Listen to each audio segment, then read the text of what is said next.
قرآن پاک کی 29 سورتوں کے شروع میں اس طرح کے حروف ہیں: الف لام میم، الف لام را، قاف، ہا، یا، عین، صاد، نون۔ ان کو حروف مقطعات کہتے ہیں۔ ان کے بارے میں سب سے قوی قول یہ ہے کہ یہ حروف اللہ تعالیٰ کے راز ہیں اور متشابہات میں سے ہیں۔ قرآن پاک کی آیات کی اقسام دو ہیں، ایک متشابہات ہیں۔ متشابہات وہ والی آیات ہوتی ہیں جن کا معنی اور مفہوم یہ اللہ تبارک و تعالی جانتا ہے، ہمیں اس کا نہ معنی کا پتہ ہوتا ہے اور نہ مفہوم کا پتہ ہوتا ہے، ان کو متشابہات کہتے ہیں۔ اور بعض صورتوں میں ہمیں ان کے معنی کا پتہ ہوتا ہے لیکن اس سے مراد کیا ہے وہ ہمیں پتہ نہیں ہوتا۔ جیسے الف لام میم یہ متشابہات میں سے ہے، تو اس کا نہ ہمیں معنی پتہ ہے اور نہ ہی اس سے مراد کیا ہے یہ ہمیں پتہ ہے۔ یہ اللہ تبارک و تعالیٰ کے راز ہیں۔ اس چیز کو تفسیر خازن کے اندر بھی بیان کیا گیا ہے اور الاتقان فی علوم القرآن کے اندر بھی اس چیز کو بیان کیا گیا ہے۔ ریفرنس کے طور پہ یہ ساری چیزیں میں نے نیچے لکھ دی ہوئی ہیں۔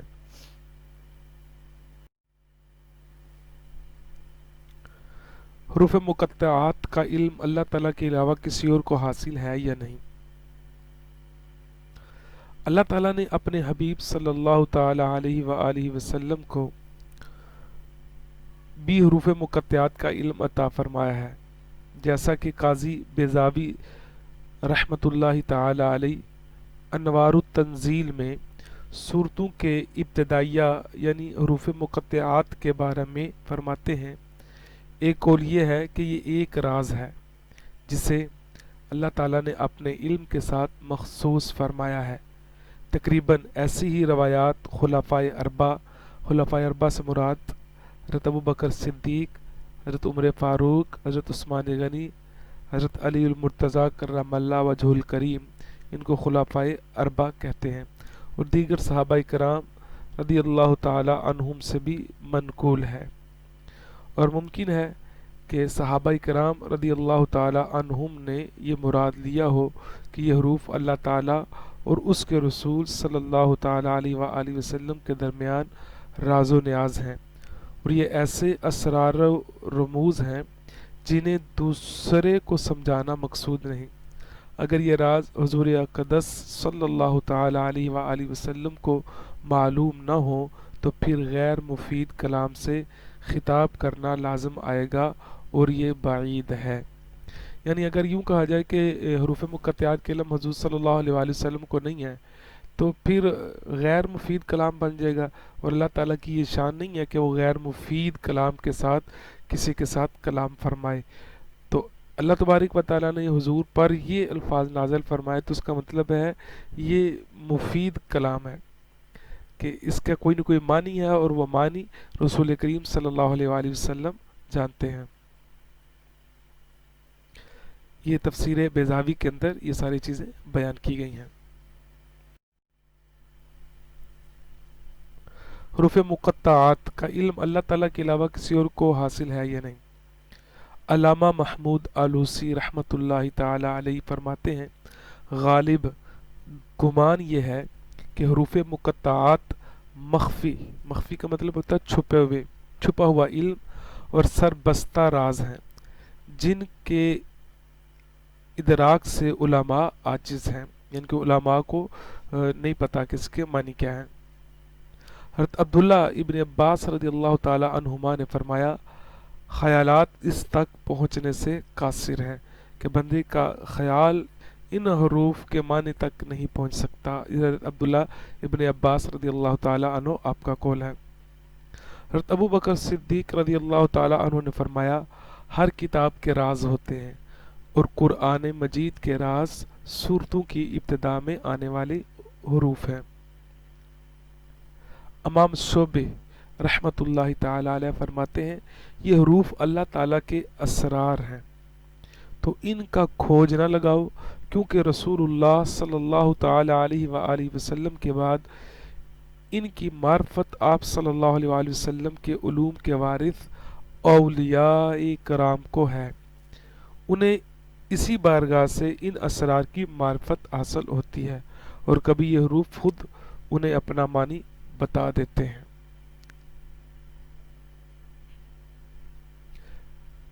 یہ ساری چیزیں جتنے بھی ہیں ان کا ریفرنس روح المعانی ہے۔ جب بھی آپ نے تشریح لکھنی ہے تو ان کو آپ اپنے الفاظ کے اندر لکھ سکتے ہیں، کیونکہ آپ کا لیول ابھی چھوٹا ہے، لیکن آپ نیچے صرف روح المعانی لکھ دیں، آگے البقرہ تحت الآیہ یہ لکھنے کی ضرورت نہیں ہوتی، صرف روح المعانی یہ تفسیر کا نام ہے، تو جس کو علامہ محمود علوسی علیہ رحمہ نے لکھا ہے۔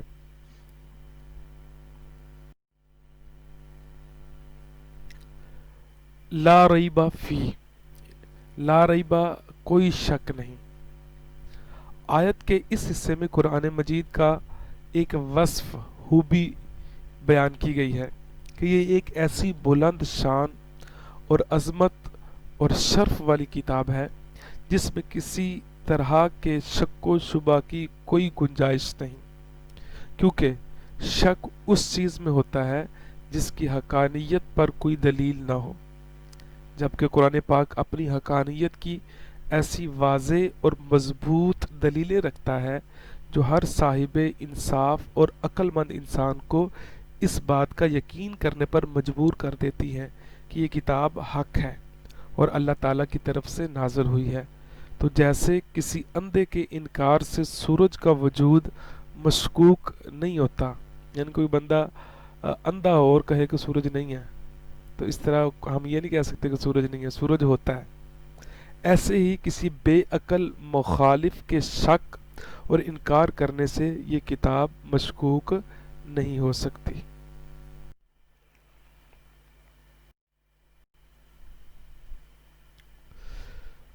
ہدی للمتقین، ہدایت ہے ڈرنے والوں کے لیے، متقین کے لیے۔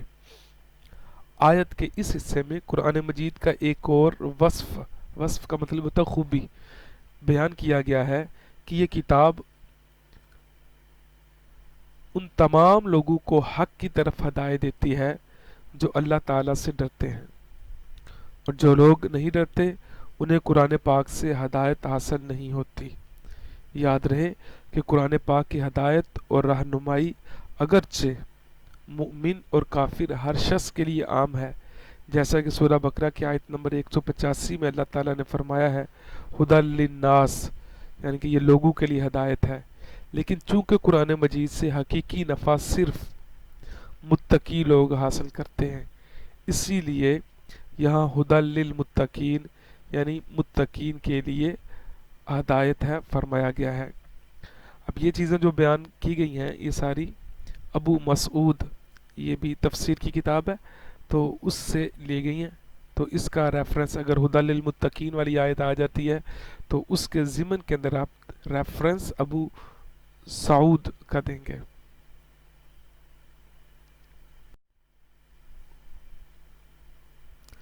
تقوی کا معنی کیا ہے؟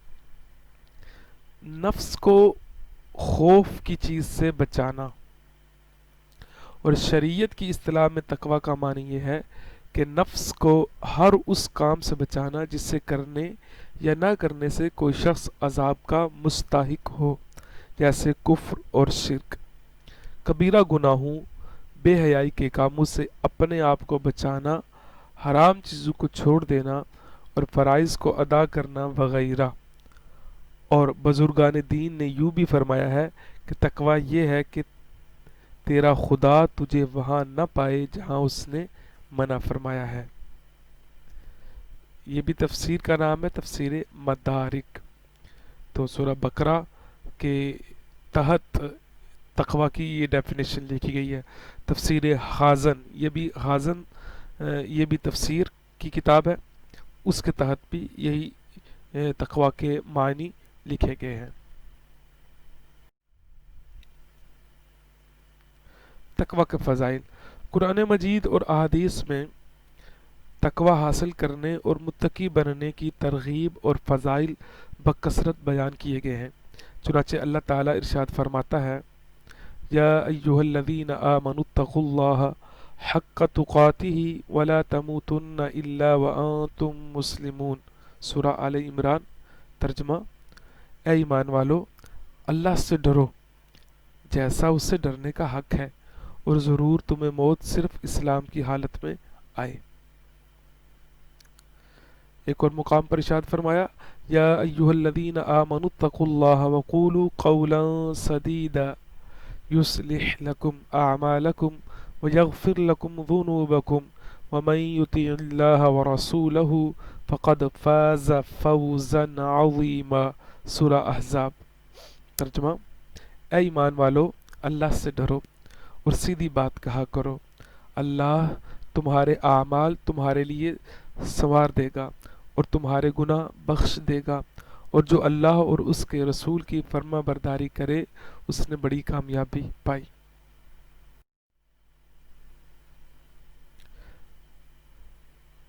اب حدیث کی روشنی کے اندر دیکھ لیتے ہیں تقوی کے فضائل چند۔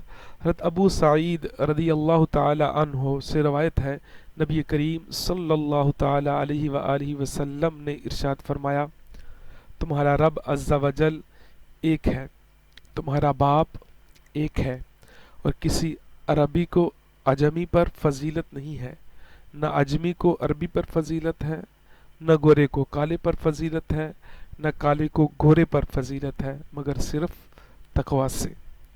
معجم الاوسط کی حدیث مبارکہ ہے یہ۔ اب معجم الاوسط یہ حدیث کی کتاب کا نام ہے۔ حضرت انس رضی اللہ تعالی عنہ سے روایت ہے، حضور پر نور صلی اللہ تعالی علیہ وآلہ وسلم نے ارشاد فرمایا، تمہارا رب عز و جل ارشاد فرماتا ہے، اس بات کا مستحق میں ہی ہوں کہ مجھ سے ڈرا جائے، اور جو مجھ سے ڈرے گا تو میری شان یہ ہے کہ میں اسے بخش دوں گا۔ یہ دارمی شریف کی حدیث مبارکہ ہے۔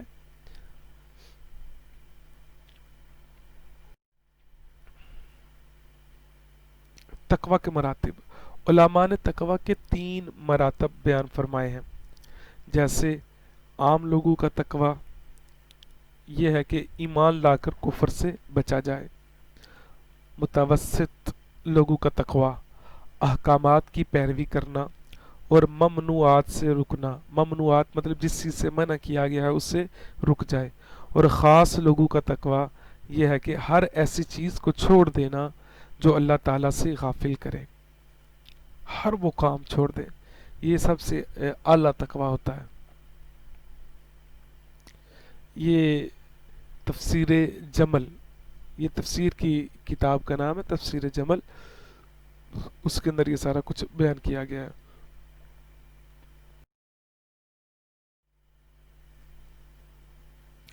عزیز طلبہ، یہ تھا آج کا لیکچر۔ اب ہم تھوڑا سا دیکھ لیتے ہیں کہ آج کے لیکچر کے اندر ہم نے کیا کچھ ڈسکس کیا ہے۔ آج کا ہمارا ٹاپک تھا سورہ بقرہ کی آیت نمبر 1 اور 2، جس کا ہم نکات تھے سورہ بقرہ کی آیت نمبر 1 اور 2 کا ترجمہ و تشریح دیکھی ہم نے، پھر حروف مقطعات کی تعداد کتنی ہے یہ بتایا میں نے آپ کو، مقطعات کا معنی کیا ہے، حروف مقطعات کا علم اللہ تعالیٰ کے علاوہ کسی اور کو حاصل ہے یا نہیں، یقیناً اللہ تبارک و تعالیٰ نے اپنے محبوب علیہ الصلوۃ والسلام کو حروف مقطعات کا علم دیا، پھر حضور کے توسط سے اولیاء کرام علماء کرام تک بھی یہ فیض پہنچا۔ تقوی کا معنی کیا ہے، فضائل کیا ہیں اور مراتب کیا ہیں۔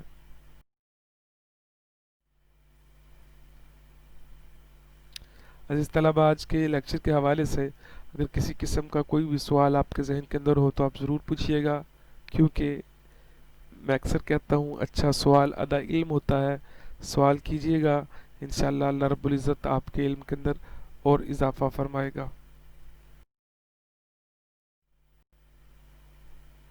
عزیز طلبہ، بہت شکریہ آپ کا کہ آپ نے توجہ کے ساتھ لیکچر کو سنا۔ امید کرتا ہوں کہ آپ لوگ دھیان کے ساتھ ترجمہ یاد کریں گے اور تشریح کو بھی یاد کریں گے اور لکھ کر مجھے یہ سینڈ بھی کریں گے۔ اللہ تبارک و تعالی آپ لوگوں کا حامی و ناصر ہو۔ اللہ تعالیٰ قرآن کے نور کے ساتھ آپ کے دلوں کو منور فرمائے اور ہمیں اپنی زندگیاں قرآن کے مطابق گزارنے کی توفیق عطا فرمائے۔ وما توفیقی الا باللہ العلی العظیم۔ والسلام علیکم ورحمۃ اللہ وبرکاتہ۔